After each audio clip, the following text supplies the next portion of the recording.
मैं चाहता हूं कि आप सब लोग अपना ध्यान और वचन पर लगाएं और आपका थोड़ा सा भी ध्यान इधर उधर ना हो। प्रार्थनाओं में अपने अंदर बने रहे और वचन के साथ जुड़े रहे। रोमियो की पत्री 6 अध्याय जो हमने खोला है, इसके विषय में हम थोड़ी देर में बात करेंगे। ये वचन हम थोड़ी देर में हम पहले कुछ बातें करने पर फिर हम इसको पढ़ेंगे।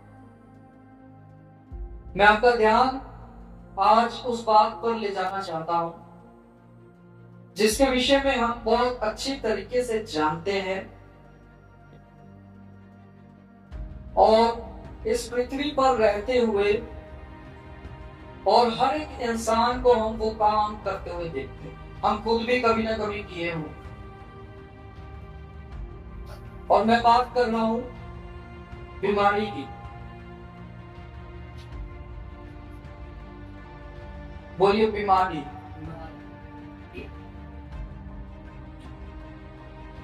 बीमारी किसी व्यक्ति को शारीरिक भी हो सकती है और आत्मिक भी हो सकती है। तो इस विषय पर थोड़ी देर हम बात करेंगे, फिर बाद में वचन क्या कहता है, हम वचन की ओर चलेंगे। आपका ध्यान कभी ना कभी कुछ बीमार लोगों पर अपनी लाइफ में कभी गया होगा कि जब कोई भी बीमार व्यक्ति किसी डॉक्टर के पास जाता है, किसी वैद्य के पास जाता है इलाज करवाने के लिए, तो डॉक्टर उसे कुछ ना कुछ दवाई देता है और दवाई देकर उसको कुछ परहेज जो है वे बताए जाते हैं। किसी भी डॉक्टर के पास कोई भी व्यक्ति जाएगा, किसी वैद्य के पास जाएगा, वो वैद्य बिना परहेज के बताए आपको कोई भी दवाई जो है नहीं देगा। कुछ ना कुछ जरूर परहेज जो है वे एक व्यक्ति को बताए जाते हैं ताकि वो दवाई अच्छे से असर करे और व्यक्ति के जीवन में से, उसके शरीर में से वह बीमारी दूर हो जाए। अगर कोई भी व्यक्ति दवाई को भी लेता रहे और परहेज भी करता रहे तो उसका रिजल्ट जो है वो उसको अच्छा मिलेगा। दवाई अच्छे से असर करेगी और फिर क्या होगा, वह ठीक हो जाएगा, बीमारी उसके दूर हो जाएगी। और उसी स्थान पर एक दूसरा व्यक्ति अगर ऐसा हो जो अपनी दवाई भी ले परंतु परहेज ना करे, तो हो सकता है उसको दवाई असर भी ना करे, उसकी बीमारी दूर भी ना हो, या उसको बहुत सारा लंबा समय जो है वे फेस करना पड़े उस बीमारी के चलते। और ये चीजें हम आम जिंदगियों में हमारे आसपास देखते हैं कि एक व्यक्ति वैद्य के पास, डॉक्टर के पास गया दवाई लेने के लिए, किसी ने किसी को परहेज बताया, परंतु एक व्यक्ति कहता है मुझसे परहेज नहीं होते, मैं दवाई खा लूंगा। और हम देखेंगे कि उसका कुछ भी नहीं होता, उसका बीमारी ज्यों का त्यों बना रहता है। पर कुछ ऐसे होते हैं जो परहेज करते हैं, दवाई भी लेते हैं टाइम से, तो उनका कुछ ना कुछ उनको अच्छा रिजल्ट जो है मिलता है। हालेलुया। कुछ लोग ऐसे होते हैं जो डॉक्टर के पास भटकते रहते हैं कि अच्छा ठीक है, कोई बात नहीं, मैंने यहां से दवाई लिया था परंतु मैंने परहेज नहीं करना है, यहां से मैंने दवाई लिया है, इसका दवाई मुझे कुछ अच्छा नहीं लगा, अब मैं किसी और के पास जाऊंगा दवाई लेने। वहां से भी दवाई लिया, फिर अगले डॉक्टर के पास गए, वहां से भी दवाई लिया, अगले के पास गए, वहां से भी दवाई लिया। पर उस व्यक्ति की मंशा क्या है कि उसको परहेज नहीं करना है। अगर किसी डॉक्टर के पास वो सलाह लेने के लिए जा रहा है, दवा लेने के लिए जा रहा है, तो उसको उस डॉक्टर के अनुसार चलना पड़ेगा कि बेटा तुम्हें ये परहेज करना है, नहीं तो तुम्हारी बीमारी ठीक नहीं हो सकती। तुम किधर भी बड़े से बड़े हॉस्पिटल भी चले जाओ, अगर बड़े से बड़े हॉस्पिटल में भी जाओगे तो क्या होगा, वो भी परहेज बताएगा। हालेलुया। तो अपने मन मुताबिक लोग जो है वो डॉक्टर ढूंढ लेते हैं, मरीज जो है वो डॉक्टर्स को ढूंढ लेते हैं कि मुझे कहां से दवा लेना है, कि वो मुझे परहेज भी ना बताए और मैं अपने मन के अनुसार वो सब करूं जो मुझे करना अच्छा लगता है। अगर किसी को खाने पीने का परहेज के बारे में बताया गया है तो वो खाने पीने का भी अपना सिस्टम बिगाड़ना नहीं चाहता है, पर दवा भी लेना चाहता है और रिजल्ट भी अच्छा चाहता है। तो ऐसा कभी भी होगा नहीं। और ऐसे लोग आगे से आगे वैध हकीमों के पास घूमते रहते। हालेलुया। मैं समझता हूं कि आपने लाइफ में कभी ना कभी ऐसे लोगों से जरूर मिला होगा, ऐसे लोग आपने देखे होंगे। तो कई बार ऐसे लोग जो है वो जगह से भटकते रहते, पर जब हम वो चीज नहीं करेंगे जो डॉक्टर हमें बता रहा है, जिस चीज में वो माहिर है, वो तभी तो आपको उस चीज के बारे में बता रहा है कि आपको ये चीज नहीं करना है, पर आपको ये दवा दिन में 4 बार खाना है और आप थोड़ा सा अपने लाइफस्टाइल को अगर बदलेंगे तो आप तुरंत ठीक हो जाएंगे और दवा का अच्छा असर आपको मिलेगा। और इसका उल्ट अगर हम चलेंगे तो क्या होगा, उसका रिजल्ट नहीं मिलेगा, बल्कि हम डॉक्टर्स को ही बदलेंगे कि ये डॉक्टर अच्छा नहीं है, वो डॉक्टर अच्छा नहीं है, वो डॉक्टर अच्छा नहीं है, और फिर कोई तो छोटी दवा देता है, फिर उसका असर बढ़ जाता है। समझ रहे? जहां पे आपको बड़ा असर मिलेगा वहां पे कुछ देर आपको आराम रहेगा, फिर वो एक समय आएगा दवाइयां भी काम करना बंद कर देंगे। हालेलुया। मैं क्या कह रहा हूं, दवाइयां काम करना बंद कर देती हैं। अब इसी चीज को हम अपने आत्मिक जीवन में देखते हैं। मैंने बोला बीमारियां शारीरिक भी होती हैं और आत्मिक भी होती है। इसी चीज को हम कहां देखेंगे अभी, आत्मिक जीवन में, यानी कि मसीही जीवन। मसीह जीवन में भी ये सेम चीजें जो है वो लागू होती है। हम यीशु मसीह को क्या कहते हैं, वैद्यों का वैद।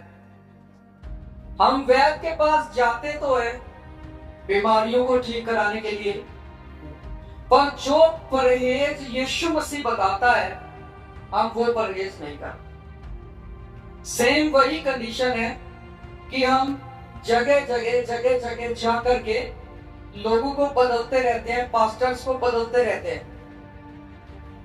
वो पास्टर छोटा है, वो पास्टर बड़ा है, वो पास्टर ऐसा है, वो पास्टर ऐसा है। हम लोगों को बदल रहे, पर हम वो परहेज ही नहीं कर रहे हैं जो वो बता रहे। बोलिए, वचन मेरे लिए दवाई है। समझ गए? वचन आपको दे दिया गया, पर वचन के मुताबिक अगर हम वो परहेज नहीं कर रहे तो फिर आपको वैसा जीवन कैसे मिलेगा जैसा यीशु मसीह आपको देना चाहता है। हालेलुया। आपके सामने मैंने एक एग्जाम्पल रखा। हमने शारीरिक बीमारी से शुरू किया, हम आत्मिक बीमारी के बारे में सीख रहे हैं, समझ रहे हैं। अब आत्मिक बीमारियां बहुत तरह की होती हैं और बहुत ही गहरी होती है। कुछ लोग ऐसे होते हैं जो मानसिक प्रॉब्लम से जूझ रहे होते हैं। कुछ लोग ऐसे होते हैं जो ओवर थिंकर होते हैं। ओवर थिंकिंग करना उनका एक हॉबी बन जाता है, एक आदत बन जाता है। किसी को अच्छा लगता है और किसी को अच्छा नहीं लगता, फिर भी उससे होता है। और किसी से तो ऐसा होता है कि वो मानेगा ही नहीं कि मैं ओवर थिंकर। कुछ ऐसे होते हैं जो डिप्रेशन में चले जाते हैं, निराशा में चले जाते हैं। तो ये सब चीजें जो है, ये बीमारियां जो है, हमें इसके लक्षण शरीर में दिखते तो है, पर इसकी शुरुआत जो है वह कहां से होती है। हालेलुया। समझ रहे? तो कई बार जो भी हम वचन, यानी कि हम यीशु मसीह से जो भी लेना चाहते हैं, हम अपने डॉक्टर के पास गए, हमने उससे बातचीत किया, उसने एक परहेज हमें वचन में बता दिया, उस वचन को अब हम फॉलो नहीं कर रहे हैं, उस परहेज को अब हम फॉलो नहीं कर रहे हैं, तो आपकी लाइफ में फिर वो रिजल्ट भी नहीं आएगा जो आप इसी वचन में देखते हैं कि आपके ऊपर ऐसी ऐसी आशीषें होंगी या ऐसी ऐसी चंगाइयां आपको मिलेंगी। हालेलुया। बहुत सारे कलीसियाओं के लोग अब ऐसे भी हैं जो चंगाइयां पा लेते हैं शरीर में, पर फिर बीमार पड़ जाते हैं। शरीर में को चंगाई मिल गई, फिर बीमार पड़। तो लोग कहां भी चले जाएं, किधर भी चले जाएं, इस दुनिया को घूम ले पूरा चाहे, छोटे को पकड़ो, छोटे से फिर बड़े पास्टर तक जाओ, कहां भी जाओ, पर अगर हम परमेश्वर की दी हुई दवाई खाने के बाद परहेज नहीं करेंगे, हालेलुया, तो क्या होगा? उसका कुछ भी रिजल्ट हमारे जीवन में नहीं दिखेगा। आप किधर भी घूम लो, आप ये भी बोल सकते हैं कि मैं तो फलाने डॉक्टर के पास जाऊंगा, मैं तो फिर अब उसके पास नहीं जाना है, अब फलाने डॉक्टर के पास जाऊंगा, उसके पास मेरे को असर नहीं पता लगा तो इसके पास पता लग जाएगा, इसके पास हम ठीक नहीं है तो इसके पास ठीक हो जाएंगे। पर हम वचन के मुताबिक, बाइबल के मुताबिक जब परहेज ही नहीं कर रहे हैं तो आप किधर भी चले जाएं आपको कुछ भी नहीं मिलेगा।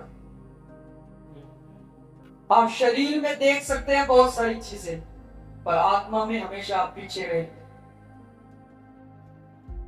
हालेलुया। पर एक चीज मैं आपको बताना चाहता हूं, वचन कहता है परमेश्वर तो आत्मा है, और वह ऐसे लोगों को ढूंढता है जो आत्मा और सच्चाई से उसकी आराधना करे। हालेलुया। क्या वचन ऐसा कहता है कि वो शारीरिक है? वो कहता है वो आत्मिक है, आत्मा है।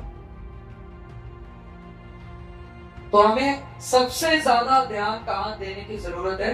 अपने आत्मिक जीवन पर। अगर हमारा आत्मिक जीवन दिन प्रतिदिन बढ़ोतरी कर रहा है, तब हम देखेंगे कि हम बाहर भी बढ़ोतरी कर रहे हैं। पर हमारा ध्यान सबसे पहले बाहरी जीवन पर रहता है कि हम बाहर बढ़ोतरी कर रहे हैं कि नहीं। अगर ऐसा ध्यान रहेगा तो फिर वो व्यक्ति आत्मा में भी दिख रहे। हालेलुया। अगर मैं पूरे दिन अपना बिजी रहूं, सब कुछ करूं और आत्मिक जीवन के लिए कुछ भी ना करूं, मेरे पास हर चीज के लिए समय हो, हर चीज के लिए, अगर मुझे कहीं अपनी रिश्तेदारी में जाना है तो मेरे पास समय है, मुझे अपना कुछ पर्सनल काम करना है तो मेरे पास समय है। हालेलुया। हर चीज के लिए मेरे पास समय है। मुझे किसी से बातें भी करना है तो मेरे पास समय है। किसी इंसान से अगर मुझे किसी से बात करना है तो मेरे पास खूब सारा समय है। पर अगर मुझे परमेश्वर से बातें करना है तो मेरे पास समय नहीं है। तो आप कैसे आशा लगा सकते हैं कि आपके पास वह आत्मिक जीवन है? आप कैसे कह सकते हैं? हमने आत्मा के साथ तो समय बिताया नहीं, तो हम कैसे कहें कि हम आत्मिक हैं, हम आत्मा से भरे हुए हैं? आत्मा से तो हम तब भरेंगे जब हम आत्मा के साथ समय बिताएंगे। हालेलुया। और सिर्फ एक ही तरीका नहीं है आत्मा से भरने का। लोग छुटकारा क्यों नहीं पाते हैं? बहुत सारे लोग, इसका भी एक कारण है। किसी के जीवन में परमेश्वर ने छुटकारा लिखा है प्रार्थना के द्वारा कि इसके सर के ऊपर हाथ रखा जाएगा और ये किसी के द्वारा ठीक हो जाएगा। किसी के जीवन में लिखा है कि ये पर्सनल प्रार्थना करेगा तो ये ठीक हो जाएगा। किसी के जीवन के लिए है कि ये आराधना करेगा तो ठीक हो जाएगा। हालेलुया। पौलुस और सिलास के बंधन कैसे टूटे? प्रार्थना करने से या आराधना करने से? वहां पे कंडीशन कुछ और थी। पतरस जब जेल के अंदर बंद था तो कलीसिया आराधना कर रही थी या प्रार्थना कर रही थी? वहां पे कंडीशन अलग है। तो हर एक जीवन के लिए अलग अलग कंडीशन है। तो हमें हर एक चीज करनी चाहिए। अगर आप प्रार्थना करने वाले हैं तो आपको प्रार्थना करना चाहिए, आप आराधना कर सकते हैं, उसके बाद आप स्तुति कर सकते हैं, परमेश्वर की बड़ाई कर सकते हैं, उसके लिए अच्छा बोलिए जितना हो सकता है, उसकी बड़ाई करिए, उसके नाम को और ऊंचा उठाइए।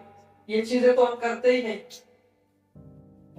उसमें भी छुटकारा लिखा है, और वो कैसे है वो भी मैं आपको बताता हूं। जब यरीहो की दीवार गिराई गई तो परमेश्वर ने क्या कहा? जय जयकार का नारा लगाओ। तब यरीहो की दीवार गिरी, वहां पे क्या प्रार्थना हुआ या आराधना हुआ? हालेलुया। तो बहुत सारे लोग जो है वो छुटकारा क्यों नहीं पाते हैं? क्योंकि कुछ चीजें वो नहीं करते अपनी लाइफ। यीशु मसीह ने कहा कट्टियों से, लोगों के बीच में वो खड़ा था, उसने कहा इनके जैसी प्रार्थना मत करो, क्योंकि ये बकबक करने वाले लोग हैं, क्योंकि ये अपनी प्रार्थना को दिखाते हैं कि हम प्रार्थना करने वाले लोग हैं। इनको चौकों पर खड़े होकर के प्रार्थना करना अच्छा लगता है कि लोग इनको देखें कि ये प्रार्थना करने वाले लोग हैं। ये जानबूझ के अपनी प्रार्थना को दिखाते हैं। फिर वहां क्या कहता है यीशु? अपनी कोठरी में जा, द्वार बंद कर और प्रार्थना कर, जो तो गुप्त में करेगा परमेश्वर तुझे देखेगा। वहां पे कंडीशन कुछ अलग थी। उस चीज को लेकर के अब लोगों के बीच में यह प्रचार किया जाता है कि भाई यीशु मसीह ने तो कहा था कि चुप करके प्रार्थना करो, तुम्हारे मुंह से एक आवाज नहीं निकलनी चाहिए, क्योंकि तू जो गुप्त में करता है परमेश्वर गुप्त में देखेगा, तुझे प्रतिफल देगा। हालेलुया। आप कलीसिया में बैठ करके कैसे शुक्र प्रार्थना कर सकते हैं? कलीसिया एक ऐसा स्थान है जहां पर मिलकर प्रार्थना की जाती है, और एक व्यक्ति अगर चुप करके बैठे और अपने मन में ही मन के अनुसार अगर आपको प्रार्थना करनी है तो आप उन प्रार्थनाओं को कीजिए जो आपकी पर्सनली चीजें किसी के साथ आप शेयर नहीं करना चाहते, सिर्फ परमेश्वर के साथ करना चाहते हैं। और अगर आप पूरी प्रार्थना में चुप करके बैठे रहेंगे तो फिर आप कैसे प्रार्थना करेंगे? हालेलुया। मैं आपको एक चीज समझाने की कोशिश करता हूं, अगर आप समझना चाहें तो। यीशु मसीह ने अपने चेलों को एक चीज समझाना था, तो वो एक रास्ते से जा रहे हैं, वहां पे अंजीर का पेड़ लगा हुआ है। यीशु को भूख लगी और वो अंजीर के पेड़ के पास गया। पास जाके उसने देखा कि इसमें तो फल ही नहीं है। तो क्या यीशु को पहले नहीं पता था? वो पास में जाता है, चेले उसके साथ थे, वो देखता है कि बाहर से तो वो पूरा हरा भरा है पर उसमें फल नहीं है। यीशु मसीह ने उससे कुछ भी नहीं पाया। यीशु मसीह कहता है अब के बाद तुम्हें फल भी ना लगेगा। जब वो वापस आए तो पेड़ सूख चुका था। चेलों ने देखा कि प्रभु ऐसा क्यों हो गया, और यीशु मसीह कहता है ये तो कुछ भी नहीं है। अगर तुम पहाड़ से भी कह दो कि हट जा, समुद्र में जा पड़, तो वो जा पड़ेगा। हालेलुया। पहाड़ से भी कह दो कि समुद्र में जा पड़, तो वो चला जाएगा। आप मुझे एक चीज का जवाब दीजिए, आपके शहर में तो पहाड़ी नहीं है, आप कहां से कहेंगे? कौन से पहाड़ से कहेंगे? और अगर आप ये समझते हैं, अगर आप समझ रहे हैं मेरी बात, तो मैं क्या कहना चाहता हूं, किसी की लाइफ में कोई परेशानी है, अगर वो पहाड़ कैसी है उसके जीवन में, जब तक आप पहाड़ के सामने मुंह नहीं खोलेंगे तब तक आपकी लाइफ में से वो पहाड़ जाएगा कैसे? हालेलुया। मुंह बंद करके मैं बैठ जाता हूं, मैं प्रार्थना करना शुरू करता हूं और मैं मन में प्रार्थना करता हूं पहाड़ जाए, पहाड़ चला जाए, उखड़ जाए पहाड़। अगर आपको एक सामर्थ्य प्रार्थना करनी है तो आपको मुंह खोलना पड़ेगा। अगर आपको बंदरों से छुटकारा पाना है तो आपको मुंह खोलना पड़ेगा। आज तक नहीं खोला है ना, पर आपको खोलना पड़ेगा। अगर आपको शर्म आती है, आपको शर्म को दूर करना पड़ेगा। हालेलुया। पहाड़ ऐसे ही नहीं हटेंगे। एक और मैं आपको एग्जांपल दे सकता हूं। अगर आपके पास कोई सामने कोई कुत्ता है, कुत्ता बैठा है, उसको आपको भगाना है, आप अपने मन में बोलिए, क्या वो भाग जाएगा? उसके पीछे आप लाठी लेकर के, ईंटें लेकर के पड़ जाएंगे अगर उसको भगाना हो तो, है ना? और गुस्से में भी बोलेंगे, तब जाके वो थोड़ा कुत्ता डरेगा, भागेगा। तो अगर किसी की लाइफ से बंदरों को दूर करना है, दुष्ट आत्माओं को दूर करना है, शैतान को दूर करना है, नेगेटिविटी को दूर करना है, बुरे थॉट्स को दूर करना है, बहुत तरीके के पहाड़, बीमारियों को, पहाड़ को दूर करना है, तो बिना बोले वो जाएगी नहीं। जब तक आप अपनी जबान को नहीं खोलेंगे तब तक वो नहीं जाएगी।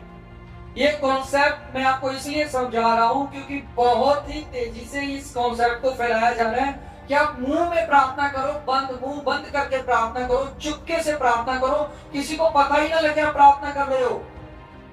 अगर ऐसा कुछ होता तो हमको बहुत कुछ ऐसा बाइबल में मिल जाता, पौलुस के द्वारा भी बहुत कुछ बताया जाता, पर पौलुस ने सिर्फ एक चीज के बारे में बोला है कि अपने मन में उस चीज को करो, और वो है अन्य भाषा का वरदान का इस्तेमाल करना।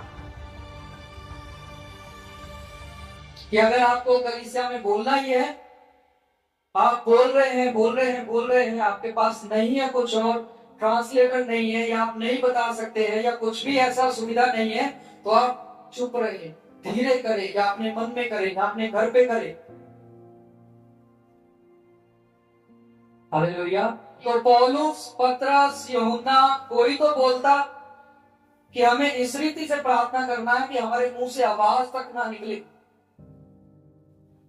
और जब पेंतीकोस्त का दिन आया तब चेलों ने कैसे प्रार्थना की थी? क्या वो ऐसे चुप करके बैठे थे और आग उतर गई? और अगर ऐसा नहीं उतरा होता आग, तो फिर क्या जो नीचे लोग आए हुए थे वो क्या उन लोगों की आवाज को सुन लेते अगर वो मुंह बंद करके बैठे रहते?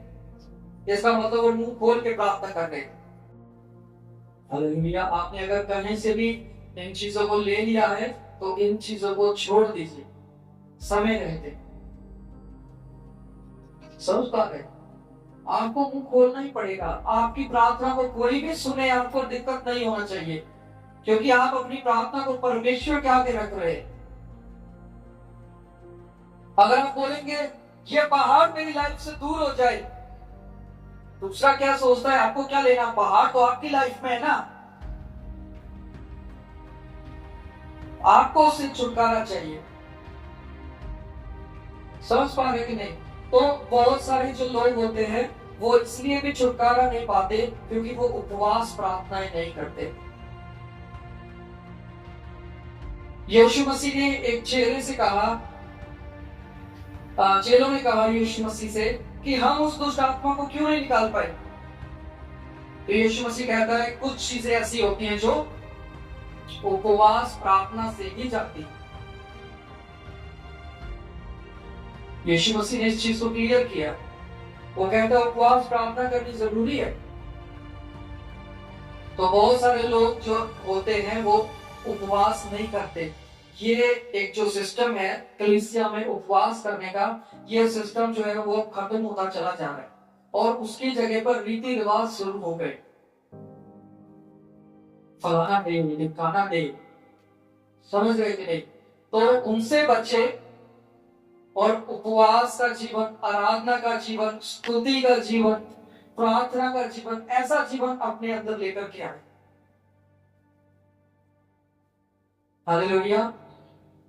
तो आत्मिक जीवन जिसके बारे में हम बात कर रहे हैं, मसीही जीवन, अगर किसी के जीवन में कोई भी बीमारी है तो उसको क्या करना पड़ेगा? परहेज करना पड़ेगा। हमें देखना पड़ेगा बाइबल से कि मेरी इस बीमारी का बाइबल क्या आंसर देती है। जब तक हम वचन को खोलेंगे नहीं तब तक हमें पता नहीं लगेगा। जब आप प्रार्थना कर रहे हैं तो आप अपनी समस्याओं को, अपनी इच्छाओं को परमेश्वर के आगे रख रहे हैं, आप परमेश्वर से बातें कर रहे हैं। आपके मन में कोई सवाल है तो आप इधर उधर मत भटकिए, या तो डायरेक्ट परमेश्वर से पूछिए, परमेश्वर आपको बताएगा, या जिस व्यक्ति पर आपको भरोसा है कि ये खुदा का बंदा है, उससे पूछिए कि इससे परमेश्वर कुछ बात करेगा, या फिर आप वचन में जाइए, आप वचन में जाएं और वचन में ढूंढे कि आपके सवाल का क्या जवाब है। हालेलुया। समझ वाले, जो मैंने आपसे एक वचन निकलवाया था, हम उस वचन में आएंगे।